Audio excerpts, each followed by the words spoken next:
Hey guys, TTI back with another RushKit video for you. Today we're going to be taking a look at the Gigabyte Windforce GTX780 overclock.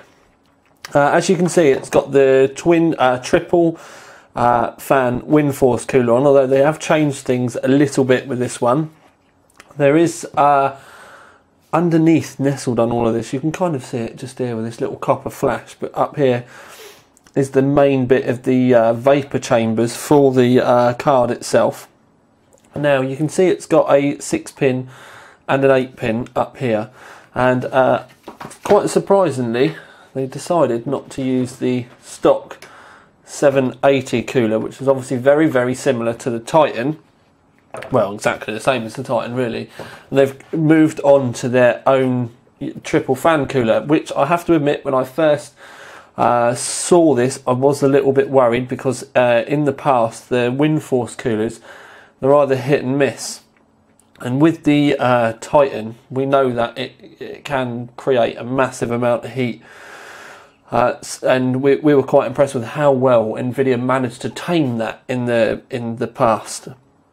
But one thing I can report with this is this cooler is not only quiet, but it's actually cooler than the 780 stock cooler, or even the Titan stock cooler as well.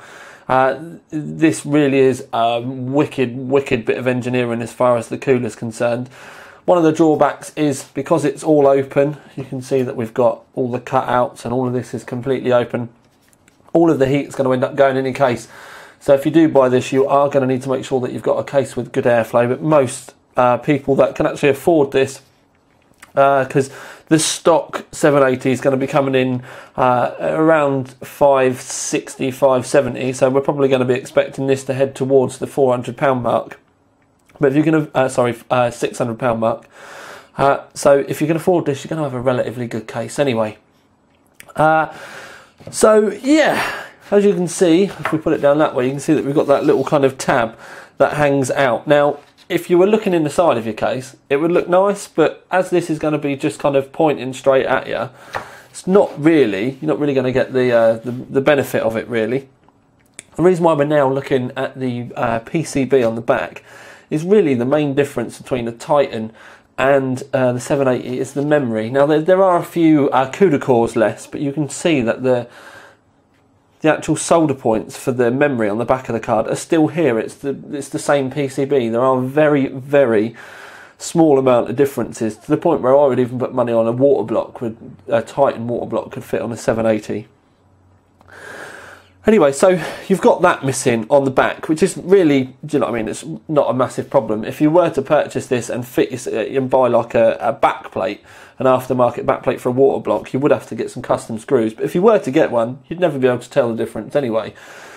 Still does SLI, and we've obviously got 2 tabs here, so that does mean you can get 3 and 4 cards on. 3 is supported, 4 they say isn't, but does work, but it's only good for benching. All the same fittings on the back is the standard 780, which is 2 DVIs, a HDMI and a full-size DisplayPort.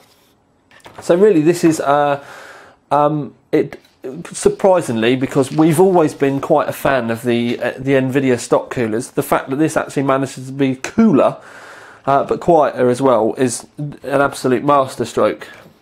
It really does come down to your own personal preferences, which way you would like to swing. What I would probably say is, if you are in the market for a 780, if you're going to be running on air cooling, you've got a decent case as in airflow and stuff like that, then the Windforce is definitely going to be up your street. If you've not got such a brilliant case, or you're thinking about water cooling, then I'd probably go for the standard reference kind of design one and save a little bit of money, where you're going to be wanging the water block on anyway. Or where I said save a little bit of money, where I said about your case, if your case isn't so good, the stock one obviously pushes all the air straight out the back of the case. There is vents on the end here, but they're designed to get pushed out to the vents by the side of your PCI slots anyway. If you want to see the full review of this card and this card, you can go to the main overclock review, which I'll put the link underneath.